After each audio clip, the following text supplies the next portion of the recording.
एक गरीब दो अमीर सहेलियां। कितनी सुंदर लग रही है हमारी सिमरन, किसी की नजर न लगे। ऐसा लग रहा है फलक का चांद आज जमीन पर उतर आया हो। बस भी करो तुम दोनों, कितनी तारीफ करोगी मेरी। इसमें हमारी आंखों का क्या कसूर जब हमारी सहेली सुंदरी ही इतनी लग रही है। मुझे तो अभी भी यकीन नहीं हो रहा है कि आज सिमरन की शादी है। कल तक जो हमारे साथ खेलती थी, कल से उसके ऊपर कितनी जिम्मेदारियां आने वाली हैं। चलो हम तीनों एक दूसरे से प्रॉमिस करते हैं कि शादी के बाद भी हम तीनों अक्सर एक दूसरे से मिला करेंगे। दोस्तों, हम तीनों प्रॉमिस करते हैं। लगता है बारात आ गई, तू यहीं रुक, मैं और अनिका नीचे जाते हैं। जीजू की भी तो थोड़ी टांग खिंचाई करनी है। थोड़ी देर में शादी का मुहूर्त आता है। सारी विधि विधान से सिमरन की परम के लड़के से शादी होती है, जिसके बाद अपने परिवार विदा लेकर सिमरन अपने ससुराल चली जाती है और ऐसे ही 2 महीने गुजर जाते हैं। सिमरन बहू, तू यहाँ है और मैं तुझे तेरे कमरे में ढूंढ रही थी। देख, मैं तेरे लिए क्या लेकर आई हूँ। ये हार मैंने तेरे लिए बनवाया था।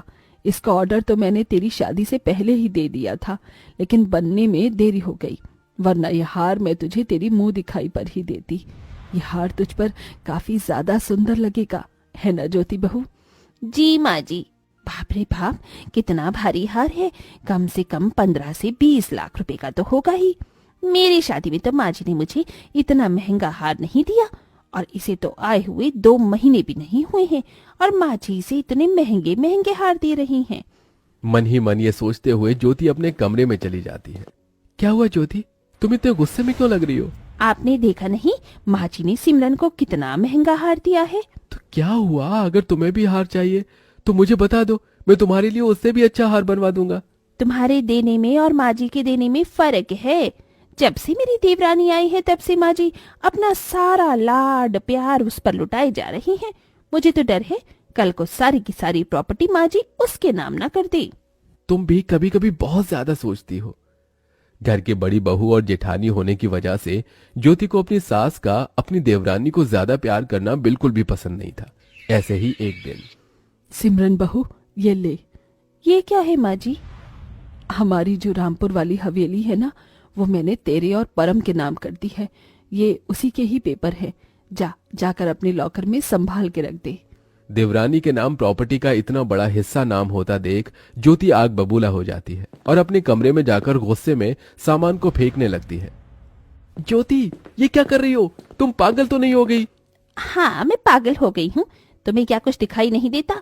उस दिन माँ जी ने उसे इतना महंगा हार दिया, और आज माँ जी ने उसे रामपुर वाली हवेली ही नाम कर दी।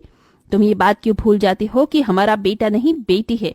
अगर कल को सिमरन एक बेटे को जन्म देगी तो माँ जी सारी की सारी प्रॉपर्टी उसके बेटे के ही नाम कर देंगी। फिर हमारी बेटी का क्या होगा? हर एक छोटी सी छोटी चीज के लिए हमें उनसे भीख मांगनी पड़ेगी। ज्योति, तुम बिल्कुल ठीक कह रही हो, लेकिन तुम फिक्र मत करो, मैं ऐसा नहीं होने दूंगा। मैंने सोच लिया है कि मुझे क्या करना है। अमर अपनी फैमिली लॉयर को पैसों का लालच देकर घर की सारी प्रॉपर्टी के पेपर्स धोखे से अपने नाम करवा लेता है। अमर की